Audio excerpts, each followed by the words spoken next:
بسم اللہ الرحمن الرحیم۔ السلام علیکم ورحمۃ اللہ وبرکاتہ۔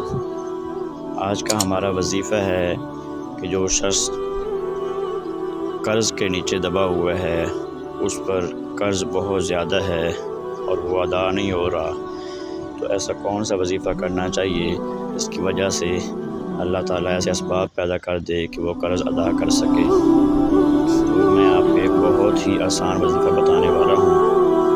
آپ نے ہر روز یعنی عشاء کے بعد 2 رکعت نفل نماز پڑھنی ہے۔ پہلی رکعت میں سورۃ فاتحہ کے بعد آپ نے 7 مرتبہ سورۃ اخلاص پڑھنی ہے۔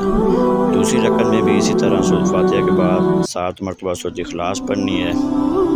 سلام پھیرنے کے بعد آپ نے 11 مرتبہ درود ابراہیمی پڑھنا ہے، یعنی جو نماز میں درود پڑھتے ہیں درود ابراہیمی، وہ آپ نے 11 مرتبہ پڑھنا ہے سلام پھیرنے کے بعد۔